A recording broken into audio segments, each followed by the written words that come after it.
সুবিধাবঞ্চিত রাজবাড়ীর পাংশা পৌরসভার অন্তত ৪২,০০০ বাসিন্দা। পৌরসভার প্রবেশপথই যেন ময়লা ফেলার ডাম্পিং স্টেশন।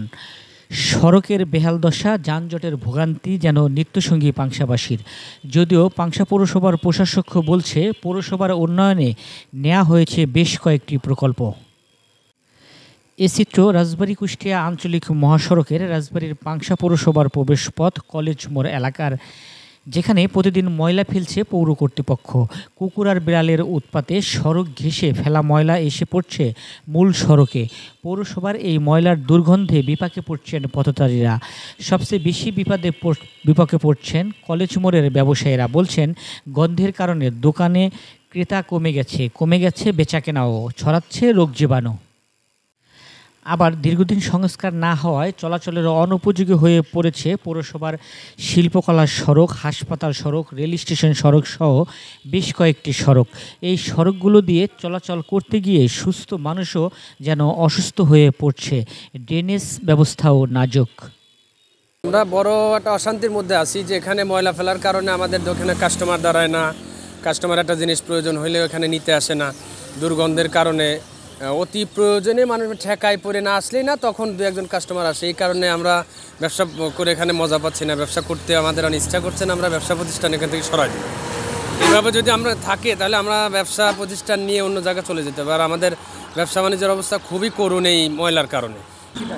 আমরা চাচ্ছি এটা যাতে বন্ধ হোক, কিংবা এই কাজটা যদি করে ময়লাটা আরও অধিক ফালাক, এই তো আমাদের চাওয়া। গন্ধ, প্রচণ্ড গন্ধের কারণে যেন থাকাই যায় না এই জায়গায়। বিশাল বিরক্তকর। দুই জায়গাটা, এই এক জায়গায়, সামনে এক জায়গা আছে। খুবই বাজে অবস্থা। আমাদের বর্ষার ড্রেনেজের অবস্থা খুবই বাজে, অবস্থা ভালো না, এরকম দেখা যাচ্ছে আর কি। আমরা চাই এটা উন্নয়ন হোক। সেই সাথে যেহেতু সুনামধন্য একটা শিক্ষা প্রতিষ্ঠান আছে এবং শহরের প্রাণকেন্দ্র, শহরের মধ্যে কেউ আসলে আপনি যে পাশ দিয়ে যান, সেটা মহাসড়কের দিকে, কুষ্টিয়া রাজবাড়ী মহাসড়কের দিকে যান, অথবা আপনি এপাশ থেকে নদী বেষ্টিত হাবাসপুর, বাহাদুরপুরে যান, ভিতরের রাস্তাগুলো ভালো, কিন্তু এই শহর কেন্দ্রিক রাস্তাগুলোর অবস্থা খুবই খারাপ। শহরের যানজট একদম নিত্যদিনের সঙ্গী। এখানে শিক্ষার্থীরা স্কুল কলেজ টাইমে এরা খুবই অসহায় অবস্থায় পড়ে, ঠিক আছে, অসহায় হয়ে পড়ে। যেখানে দেখা যায় যে আমরা প্রতিদিন যখন শহর দিয়ে প্রবেশ করি, স্কুল কলেজগামী শিক্ষার্থীরা দেখা যায় কেউ ভ্যানে, কেউ অটোতে বসে আছে, কিন্তু দেখা গেছে এদিকে কলেজ টাইম বা স্কুল টাইম অলরেডি পার হয়ে গেছে। আমরা যারা প্রতিনিয়ত বাজারে আসি, আমরাও ভোগান্তির শিকার হই। বিশেষ করে রেলগেট এবং কালীতলা, কালীবাড়ি মোড়, এখানে ব্যাপক যানজট সৃষ্টি হয়। ড্রেনেজ অবস্থা নাকাল। যা ছিল সেটার অবস্থা এখন আরও নাকাল, বিভিন্ন জায়গায় ভাঙা, এবং দেখা যায় যে পথচারীরা, আমাদের মা বোনরা অনেক সময় বাজারের মধ্যে পড়ে যায়, যা খুবই লজ্জাজনক। এটার বাস্তবতা হলো পাংশে আসলে বোঝা যাবে। অপরদিকে পৌরসভার ফুটপাতগুলো দখল হয়েছে যত্রতত্র। দোকানপাট বসায় সড়কে যানজট লেগেই থাকছে। যানজট নিয়ে অতিষ্ঠ পৌরবাসী। আধুনিক ও যানজটমুক্ত শহর দাবি পৌরবাসীর। সবগুলো অভিযোগ স্বীকার করে পাংশা পৌরসভার প্রশাসক বলছেন, 1 বছরের বেশি সময় ধরে পৌরসভায় নেই প্রকৌশলী, যে কারণে সড়ক উন্নয়ন ও ড্রেনেজ ব্যবস্থা ভেঙে পড়েছে। তবে পৌরসভার উন্নয়নে বেশ কয়েকটি প্রকল্প গ্রহণ করা হয়েছে, দ্রুতই শুরু হবে কাজ।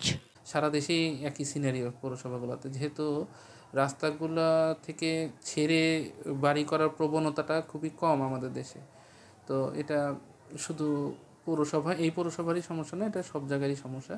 কিন্তু আমরা চেষ্টা করছি, এখন যেগুলো প্ল্যান পাস করা হচ্ছে বা নতুন যে ভবনগুলো নির্মাণ করা হচ্ছে, সেগুলোর ক্ষেত্রে আমরা এগুলো চূড়ান্তভাবে কমিটি যাচাই বাছাই করে এই প্ল্যানগুলো অনুমোদন দিচ্ছে, যাতে যথেষ্ট পরিমাণ জায়গা ছেড়ে সবাই রাস্তা করে, বিল্ডিং করে, ভবন নির্মাণ করে। তো এটা ছাড়াও আমরা ইতিমধ্যে বেশ কয়েকটা কিন্তু ব্যবস্থাও নিয়েছি, যেগুলো একেবারেই, যেমন আপনি শুনে থাকবেন হয়তো যে একটা মার্কেট হচ্ছে, মার্কেটটার নামটা আমি ভুলে গেলাম। ওই মার্কেটটা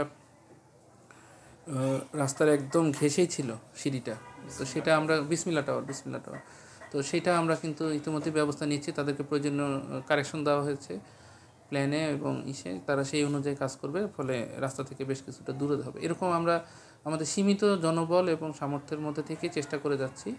এই বিষয়ে আমি পাংশা পৌরসভাবাসীকে বলবো যে তারাও যেন আমাদেরকে একটু সহযোগিতা করে এই বিষয়ে। 1990 সালে স্থাপিত পাংশা পৌরসভাটি প্রায় এক যুগ আগে প্রথম শ্রেণীর পৌরসভা হলেও তার কোনো সুফল পায়নি পৌরবাসী। অচিরেই পাংশা পৌরসভার সড়ক, ড্রেনেজ, ময়লা ফেলার ডাম্পিং ও যানজট নিরসন হবে বলে আশা করছেন পৌরসভার ৪২,০০০ বাসিন্দা।